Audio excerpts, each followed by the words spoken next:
Phil Robertson is the Deputy Asia Director at Human Rights Watch, and he joins us now live from Bangkok. Thank you so much, sir, for joining us here on the NewsHour. First off, just walk us through exactly what Aung San Suu Kyi has been accused of. Well, she was accused in these latest verdicts of two things. First was incitement to commit public disorder. And then the second part was violating regulations connected to public health in terms of rallies and COVID-19. Both of these charges were frankly bogus. They were proceeded in front of a court that is not independent. It is quite clear that this is a politically motivated trial, and this is the outcome that we expected, that she would be found guilty. And the only real question was how many years is she going to have to spend in prison on these charges?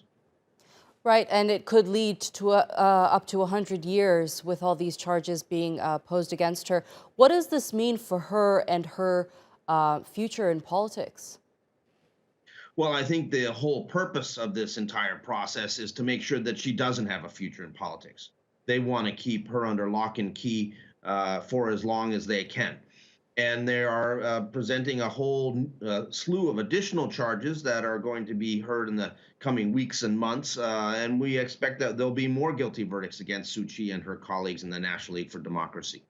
It is all about eliminating her and her party from the political playing field in Myanmar. The military junta recognizes that they have lost 3 elections to her in 1990, in 2015, and 2020. And all 3 times there were landslides. They were wiped out whenever she runs. And she's quite clearly the most popular person in the country. And the Myanmar military junta doesn't want her around to challenge their rule. Right, and since the military coup, Myanmar has been in turmoil. People have been protesting day after day, and the country isn't stable at the moment.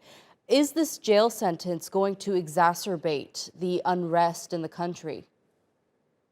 It's highly likely that people will get very angry about this.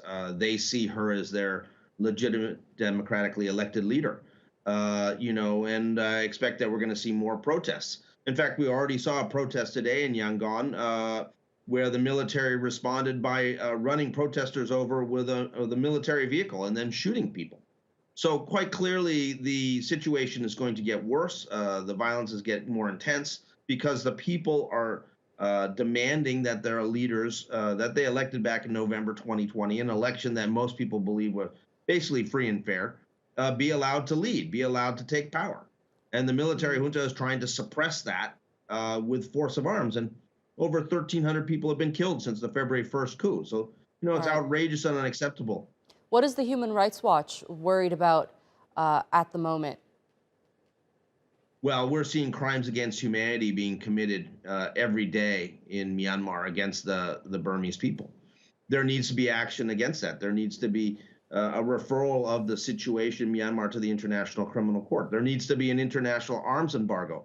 There need to be targeted sanctions going after things like oil and gas revenue, which are the biggest money earners for this military junta. There has to be concerted pressure across the board. Otherwise, the situation is just going to get worse and worse. All right. Phil Robertson, the Deputy Asia Director at Human Rights Watch. Thank you so much for joining us here on the NewsHour and sharing that input with us.